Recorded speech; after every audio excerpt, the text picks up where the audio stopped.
એક ઘટના બની છે 22 તારીખે, જેમાં બુટલેગરો એ દારૂની ડિલિવરી કરવા જાય એક્ટિવા લઈને, એ બુટલેગરો દારૂની જે ડિલિવરી કરે એમાં એક નિર્દોષ સામાન્ય જનતામાંથી એક વાહન ચાલકને અડફેટે લીધા, અને અડફેટે લીધા બાદ એમને ગંભીર ઈજાઓ આવી છે, જે જિંદગીભર રહી જાય એવી ગંભીર ઈજાઓ આવી છે.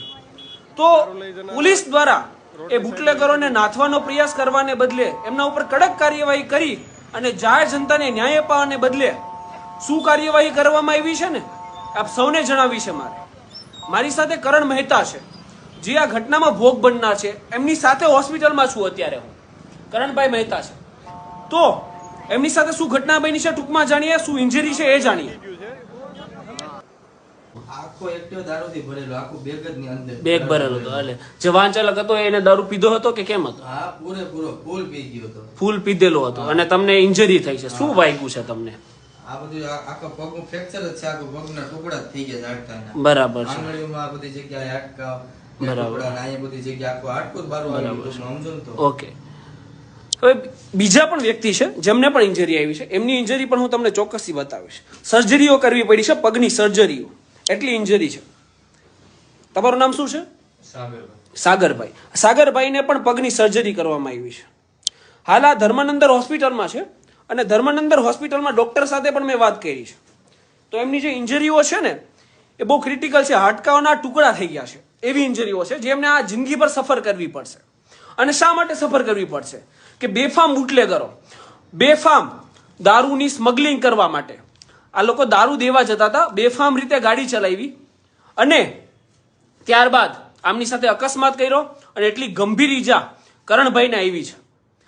અને ત્યારબાદ થયું શું હકીકતમાં આમાં જોજો પોલીસનો શું કેટલો ખરાબ રોલ છે. પછી એવું કહેશે કે મેહુલ બોગરા પોલીસ વિશે બોલે છે. કેમ ના બોલીએ? જાહેર જનતાને તમે આપો છો શું? આમનું સ્ટેટમેન્ટ લેવા આવ્યા, તો સ્ટેટમેન્ટમાં કરણભાઈ તમે એવું કીધું હતું કે દારૂમાં હતા, દારૂ પીધેલી હાલતમાં હતા. તમામ પ્રકારના નિવેદનો આપ્યા છે કે દારૂ પીધેલી હાલતમાં હતા, બરાબર, દારૂ પીધેલો હતો. એમ છતાં એમની જે એફઆઈઆર છે ને, આ એફઆઈઆર છે મારા હાથમાં છે હાલ. આ એમની એફઆઈઆર છે જે સરથાણા પોલીસ દ્વારા નોંધવામાં આવી છે. કલમ જુઓ તમે, 279, 337, 338, 177, 184. આખી એફઆઈઆર ની અંદર કોઈ પણ જગ્યાએ દારૂ શબ્દનો ઉલ્લેખ પણ નથી કરવામાં આવ્યો. આખી એફઆઈઆર ની અંદર એમના મોટા પપ્પા મારી હાથે છે, જેમણે સ્ટેટમેન્ટ આપ્યું પોલીસને. તો પોલીસનું વર્તન કેવું હોય છે ને એ હું તમને બતાવું. શું વાત કરી હતી પોલીસે તમારી? તમે એને કીધું કે ભાઈ આને દારૂ ભરેલો હતો, આમ છે તેમ છે, તમે આનો લખો, પણ કાંઈ પણ નહીં ને ખાલી એક્સિડન્ટ ની આ લખીને જતા રહ્યા, બુટલેગરોને બચાવ્યા, બરોબર. અને પછી સવારે અમે એને લેવા માટે ગયા કે ભાઈ તમે અમને આની કોપી આપો, તો કે ઈ રાતના જે હોય ઈ બપોરે 2 વાગે આવશે ત્યારે હું આપશે, બરાબર. એટલે ત્યારે હું લેવા ગયો ત્યારે મને આપી, બરાબર. પણ આમાં કોઈ દારૂનો કે કોઈ વસ્તુ છે જ નહીં. તો કે તમે આરોપીના મેડિકલ કરવા અંગે ગયા હશે? હા, હું એને મેડિકલ માટે મેં કીધું ભાઈ એનું ઈ કે મેડિકલ કરવા લઈ ગયા છે. મેં પાછો હું ગયો કાલે સવારે, મેં કીધું એનું મેડિકલ આવી ગયો, પણ કાંઈ જવાબ મળ્યો નથી કે હું છે હું નહીં. બરોબર છે, આરોપી ક્યાં છે એ ખબર નથી પડતી. બરાબર છે. એટલે હવે એમના મોટા પપ્પા છે જે પોલીસ સ્ટેશન ગયા, તો એક વાત થાય છે. હમણાં કમિશનરશ્રીનું એક સ્ટેટમેન્ટ હતું કે ફરિયાદી છે એ ડરેલા હોય છે, પોલીસ સ્ટેશન આવે એટલે આવો બેસો, પાણી પીવડાવો, એમની ફરિયાદ સાંભળો, અને ફરિયાદ નોંધો. અરે આવો બેસો ને પાણી નથી પીવડાવું, નથી પીવું પાણી. જ્યારે ફરિયાદી તમારા પોલીસ સ્ટેશનમાં આવે ત્યારે એમની કાયદેસરની એમના મત મુજબની ફરિયાદ તો નોંધો. એ તો તમારાથી નોંધાતી નથી. એક ફરિયાદ નોંધવામાં બુટલેગરોને બચાવો છો. આ ઉડતા પંજાબને ઉડતા ગુજરાતને ડોલતા ગુજરાત નથી બનાવવાનું.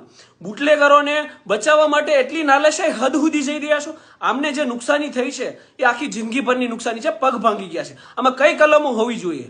આઈપીસીની ધારા તમને ખબર હશે કે એક અતુલ બેકરીનો હમણાં કેસ થયો હતો. દારૂ પીધેલી હાલતમાં એક મહિલા ઉપર, એક બાળકી ઉપર ગાડી ચડાવી હતી, તો એની ઉપર મનુષ્યવધનો કેસ થયો હતો. બેદરકારીના કેસની આમાં જે કલમો નોંધવામાં આવી છે ને, એમાં બુટલેગરોને ટેબલ જામીન મળી જાય, ટેબલ જામીન ઉપર આ છૂટી જાય, એ રીતે બચાવવામાં આવી રહ્યા છે બુટલેગરોને. કેમ બચાવવામાં આવ્યું? આમાં કઈ કલમો હોવી જોઈએ? એને હવે દારૂ પીને ગાડી ચલાવે છે તો એને ખબર જ છે દારૂ પીને ગાડી ચલાવે અને દારૂની ડિલિવરી કરવા જાય છે, તો એને ખબર જ હોય કે આમાં એક્સિડન્ટ થાય જ. તો આઈપીસીની ધારા 324, 325 grievous hurt by dangerous weapon, આવી બધી કલમો પ્લસ દારૂની પ્રોહિબિશનની કલમો નાખવી પડે, 307 અટેમ્પ્ટ ટુ મર્ડરની કલમો નાખવી પડે, અને આવા જે બુટલેગરો ને જેલની અંદર નાખી દેવામાં આવે ને તો સમાજમાં એક સંદેશો જાય કે પોલીસ છે એ લોકોની સુરક્ષા અને સેવા માટે કામ કરે છે. આ રીતે સુરક્ષા અને સેવાની કામગીરી કરે છે સરથાણા પોલીસ. અને હોમ મિનિસ્ટર છે, મને વાંધો નથી, હોમ મિનિસ્ટર છે, સ્ટેટ અફેર સંભાળે, રાજ્ય કક્ષાના વસ્તુઓ સંભાળે છે, વાંધો નથી. કમિશનર સાહેબ છે એ સિટી લેવલની મેટરો સંભાળે છે, કોઈ વાંધો નથી, કદાચ આ વાતની અમને જાણકારી પણ નહીં હોય. પણ મેહુલ બોગરા છે ને એ સીટ, મોહલ્લા અને જાહેર જનતાની તમામ મેટરો સંભાળે છે, એટલું યાદ રાખજો. અને આ જેટલી કલમો હું બોલી છે ને એ અંતર્ગત વિધિવત એફઆઈઆર થવી જોઈએ, નહીં તો પછી મને કાયદાકીય વિધિ કરતા બહુ સારી રીતે આવડે છે. એટલે વિધિવત એફઆઈઆર નોંધી દેજો. જો આમની નથી નોંધી તો આ ફરીવાર આવશે કલમોનો ઉમેરો કરવા માટે. જે કાયદા મુજબની ફરિયાદ છે ને, તમે તો આમનું નિવેદન લેવા આવ્યા નહીં, નિવેદન લેવા આવ્યા તો એમના મત મુજબનું નિવેદન લીધું નથી, એટલે હું અહીંયા આવી નિવેદન લઈ ગયો છું. એટલે નિવેદનમાં એ બોલ્યા છે તો હવે નિવેદન નોંધી લેજો. જે કલમોનો ઉમેરો કરવાનો છે, પ્રોહિબિશનનો, અટેમ્પ્ટ ટુ મર્ડરનો, ગ્રીવિયસ હર્ટ બાય ડેન્જરસ વેપનનો, એ તમામ કલમો મુજબ આમની એફઆઈઆર થવી જોઈએ, એટલું યાદ રાખજો. હું એ કહીને સૌથી પહેલા એક એવિડન્સ બતાવી દઉં કે પછી એવું ના થઈ જાય કે જાહેર જનતાને અમે એવિડન્સ ન બતાવી શકો ને, એ તો દારૂ તો ક્યાંય હતો જ નહીં, ખાલી એમનામ જ ઘટના બની હતી. આ વિડીયો છે મારી પાસે, જે એક જાગૃત નાગરિક દ્વારા બનાવવામાં આવ્યો છે. એટલે જાહેર જનતાને પણ એક વિનંતી છે, પહેલા વિડીયો જુઓ.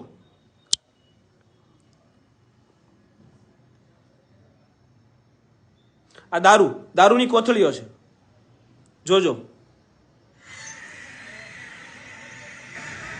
આખો દારૂ ભરેલો ઠેલો છે.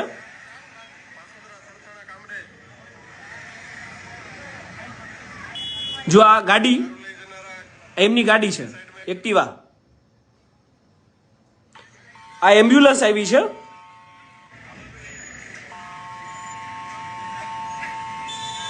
જે ઈજાગ્રસ્તોને હોસ્પિટલ લઈ જાય છે. આ વિડીયો છે ને એક જાગૃત નાગરિક દ્વારા ઉતારવામાં આવ્યો છે.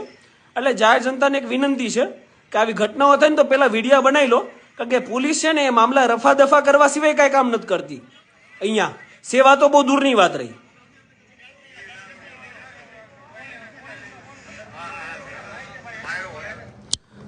એટલે ટૂંકમાં આ પુરાવા જાહેર જનતા સામે એટલા માટે રજૂ કર્યા છે કે હવે આ લોકો કદાચ એવું સાબિત ના કરી દે કે આ જે કોથળીઓ હતી એમાં ગંગાજળ કે પાણી ભર્યું હતું અને જ્યાં પાણીની જરૂરિયાત છે ત્યાં પાણી પીવાનું પોગાડતા હતા. આ પીવાનું પાણી તો નહોતું જ, એ સૌ જાણે છે. કયું પાણી હતું? આ ડોલતા ગુજરાતનું પાણી હતું. તો આ જે ડોલતા ગુજરાતનું પાણી હતું તો એ મુજબ ડોલતા ગુજરાતને નાથવા માટે પ્રયાસ કરો. આ લોકો સામે કાયદેસરની એફઆઈઆર નોંધવાની હોય, અમને બચાવવાના ના હોય. આ સરથાણા પોલીસની આ કામગીરી છે. હાલ હું ફોન કરીશ અમારા વિસ્તારના એમએલએ, જે હાલ એજ્યુકેશન મિનિસ્ટર પણ છે અને બહુ સરસ કામગીરી કરી રહ્યા છે, પ્રફુલભાઈ પાનસુરિયા. મત આપીને એમને જીતાડ્યા છે, બરાબર. તો એક મારી પણ એક નૈતિક ફરજ છે કે એમને પણ આ વાતની જાણકારી નહીં હોય, મને 100%ની ખબર છે. તો હું એ વાતની એમને જાણકારી આપું અને પછી એમની દ્વારા પણ આમાં કોઈ કાર્યવાહી કરવામાં આવે એવી આશા રાખું છું. પછી શું થાય શું ના થાય એ તો જોઈશું. એમને ફોન કરું છું. પ્રફુલભાઈ પાનસુરિયા, એમએલએ, કામરેજ વિધાનસભાના એમએલએ છે અને હાલ એજ્યુકેશન મિનિસ્ટર છે. Hello Prafulbhai. Hello, advocate Mehul Bogra બોલું. પ્રફુલભાઈ, કઈ કામમાં છો? ઓકે. હાલ મને એવું લાગી રહ્યું છે કે પ્રફુલભાઈ કઈ કાર્યક્રમમાં છે. કોઈ કાર્યક્રમ હશે સરકારી, એમાં કોઈ વાંધો નથી. પણ એ પણ આ લાઈવ વિડીયો જોશે. એટલે હું એમને આ લાઈવ વિડીયો મારફતે જ એક વાત જણાવું છું કે હાલ તમે ખૂબ જ પ્રશંસનીય કામગીરી કરી રહ્યા છો. અને કરણભાઈ હોય, મેહુલભાઈ હોય જેવા સામાન્ય લોકોએ તમને મત આપીને જીતાડ્યા છે. તો કામરેજ વિસ્તારમાં જો આટલો દુરાચાર થતો હોય, એક સામાન્ય વ્યક્તિ હારે આ રીતે થતું હોય, બુટલેગરોનો બચાવવાનો પ્રયાસ જો સરથાણા પોલીસ દ્વારા કરવામાં આવતો હોય ને, તો આપણી મેહુલ બોગરાની, એમએલએની તમામની એક નૈતિક ફરજ બને છે કે જાહેર જનતાને આપણે ન્યાય અપાવી શકીએ. અને જો ન્યાય ના અપાવી શકીએ ને તો પછી કંઈ કામનું જ નથી. આ રીતે બચાવવાના પ્રયાસો કોઈ સંજોગોમાં ના થવા જોઈએ. પોલીસ કેવી કામગીરી કરે છે? સુરક્ષા, સેવા અને શાંતિ, આ સ્લોગન સાથે પોલીસ ચાલતી હોય છે. પણ આમાં અહીંયા કેમની સુરક્ષા અને કેમની શાંતિ? લોકો પોલીસ સ્ટેશન જાય, ડરતા જાય, એમની ફરિયાદ નોંધવામાં ના આવે, બરાબર. બુટલેગરોને ખુલ્લો દોર આપવામાં આવે, તો એ તો ના ચાલે ને, કોઈ સંજોગોમાં ના ચાલે. આમાં કેટલી બધી ઘણી વાતો છે, બરાબર. હમણાં રિસન્ટલી એક ઘટના બની છે કે પોલીસ આ માટે હોય છે, પાંડેસરામાં એક અરજીના બેઝ ઉપર ડિસ્ટાફળા ઘરમાં ઘૂસી જાય છે, મહિલાઓ ઉપર ગાળાગાળી કરી દે, પછી એ લોકોને થોડી ખબર છે કે આ યુનિફોર્મ વગર જાય અને પછી પોલીસમાં જાણ કરવા માટે એમને ઘરમાં બંધ કરી દે. તો પાંડેસરામાં પોલીસ એ જે ડિસ્ટાફવાળો હતો એ બીજા 2-3 પોલીસ કર્મચારીઓને બોલાવ્યા અને બોલાવી અને પેલા જે ઘરવાળા હતા બિચારા એમને અંદર કરાવી દીધા અને એની ઉપર 332 કે પોલીસ સાથે મારપીટ એવા ગુના નોંધો છો. જાહેર જનતા બધું જાણે છે. આ રીતે જાહેર જનતાને હેરાન કરવાના ધંધા બંધ કરી દો. તમે ડિસ્ટાફમાં છો, દાદાગીરી સ્ટાફ નથી. તમારું કામ છે ડિટેન્શન કરવાનું. તમે જુઓ ક્યાં ક્રાઇમ થાય છે ને ક્રાઇમને નાથવાનું કામ કરો. આવી કામગીરી પોલીસની નથી હોતી. અને મારી તો એક વિનંતી છે હર્ષંઘવીજીને, કમિશનરશ્રીને, કે આવી કામગીરી ના હોઈ શકે. પોલીસની કામગીરી નૈતિકતાથી હોય. જાહેર જનતાને સુરક્ષા આપવાનું એમનું કામ છે. જો આમને નાથવામાં નહીં આવે, બેમાનીનો આટલો મોટો માહોલ કરવામાં, આમની રિફોર્મની બહુ અત્યંત આવશ્યકતા છે. ફરિયાદીઓને ડરાવવા, ધમકાવવા, એમના કહેવા મુજબ એની ફરિયાદ ના નોંધવી, આવું જ જો ચાલતું રહેશે ને તો એક દિવસ આ નેતાઓને પકડીને અંદર ઘાલી દેશે, એમની હું ખાતરી આપું છું. આ રીતે ન્યાયતંત્ર ના ચાલે, આ રીતે પોલીસની કામગીરી ના ચાલે. એટલે હરેક કામગીરી એ યોગ્ય થવી જોઈએ. હાલ હું છું ધર્માનંદર હોસ્પિટલમાં, ડોક્ટર પાસેથી પણ એક રાય લીધી છે. ડોક્ટર એક બહુ મહત્વની વાતો કીધી છે કે આ રીતે આમને જે ઇન્જરી થઈ છે એ ઇન્જરી પરમેનન્ટ ઇન્જરીઓ છે. હાડકાનો ખચ્ચર ઘાણ બોલી ગયો છે. કોના લીધે? આવા બેફામ બુટલેગરોને લીધે. અમને ક્યારે નાથશું? અને નાથશું જ નહીં તો પોલીસની શું કામગીરી છે? હાલ મેં અવાજ ઉઠાવ્યો છે ને આમનો, તો એક વસ્તુ યાદ રાખજો, આ બુટલેગરો એટલા બેફામ છે. પછી કેવું થાય છે બુટલેગરો ઉપર જ્યારે પોલીસ રેડ પાડવા જાય ને, એ રેડ પાડતા સમયે શું થાય છે કે પોલીસને જ મારવામાં આવે છે. શું કરવા મારે છે ખબર છે? કારણ કે આ દીકરાઓને તમે સાચવો છો, એમનું પાલન પોષણ કરો છો, એમનું ભરણ પોષણ કરો છો, અને પછી જ્યારે તમે રેડ પાડવા જાઓ ને ત્યારે પોલીસને દોડાવીને મારે છે. એનું કારણ માત્ર ને માત્ર આ જ છે કે તમે જ એમને છૂટો દોર આપીને રાખ્યો છે, એટલે તમને દોડાવીને મારે છે. એ સાલાઓને પકડીને અંદર બેસાડી દો. આવા જ્યારે ક્રાઇમ કરે, મને ક્યાં દારૂ મળે છે, શું દારૂ મળે છે આખું ગુજરાત જાણે છે, એનો મારો સબ્જેક્ટ મેટર જ નથી. પણ જ્યારે આવા વ્યક્તિઓ સાથે, સામાન્ય વ્યક્તિ સાથે જ્યારે હવે આમનો કેટલી ઇન્કમ કેટલી હશે? 10,000, 40,000, 50,000? એમને 4 લાખ 5 લાખ રૂપિયા દવાખાનામાં ક્યાંથી કાઢશે એ લોકો પૈસા? તો આટલી સામાન્ય જનતાની પીડા જે મેહુલ બોગરાને સમજાય, એ કેમ પ્રશાસનને ના સમજાય? એ કેમ પોલીસને ના સમજાય? કેમ કે તમારે બ્લેકના કરોડોના ઇન્કમ આવે છે, હપ્તાખોરી બુટલેગરો પાસેથી આવે છે, તો પછી ગમે તે ચાલશે. જાહેર જનતાને ભોગવવાનું માત્ર ને માત્ર. બુટલેગરોને નાથજો, યાદ રાખજો. અને અત્યારે તો ઘણા પોલીસને એમાં પણ મજા આવે છે, કારણ કે સવારથી સાંજ પડે ને ત્યારે મને બુટલેગરો, પોલીસના દલાલો, પોલીસ દ્વારા વાયા મીડિયા મારી નાખવાની, ઉડાડી દેવાની ધમકીઓ મળે. કારણ કે બધા ભેગા જ બેહીને ચા પાણી કરવા વાળા, બરાબર. તો આ ધમકીઓ મળે એમાં કદાચ તમને મજા આવતી હશે. અને આ ધમકીઓ મળે એટલે એ પણ વાત અહીંયા જણાવી દઉં કે કમિશનરશ્રીને હથિયારના પરવાના માટે મેં અરજી આપી છે. કમિશનરશ્રી સુરત તોમર સાહેબને અરજી આપી, એના 4 મહિના થઈ ગયા. આજ દિન સુધી એનો કોઈ ફેસલો નથી. શું કરવા?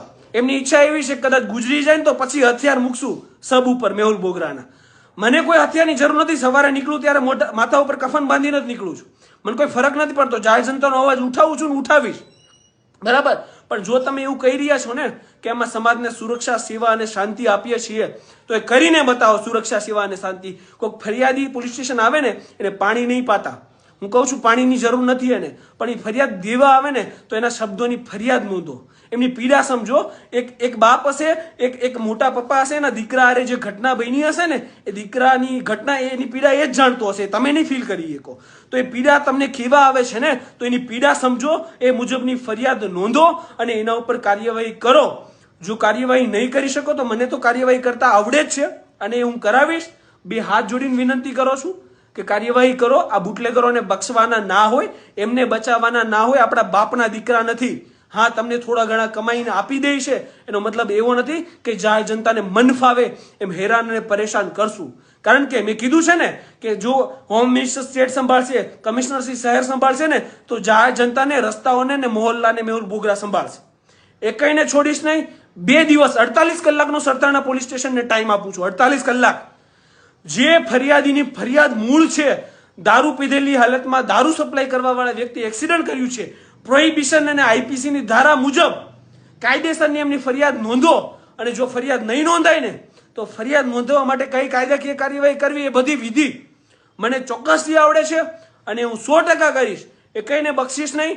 અને તમામ જાહેર જનતાને એક વિનંતી છે, જાગૃત થઈને જ્યારે પણ આવી ઘટના બને ને એમના વિડીયો ઉતારી લો. કારણ કે આ સાલાઓ છે ને ઘટનાઓ દબાવવા અને છુપાવવા સિવાય કંઈ નહીં કરે. ઘણા એમ કહે છે કે તમે લાઈવ શું કરવા આવો છો, તમે પોલીસને રજૂઆત કરો ને. પોલીસની રજૂઆત કરવા જ્યાં કાકા ગયા હતા, શું કર્યું?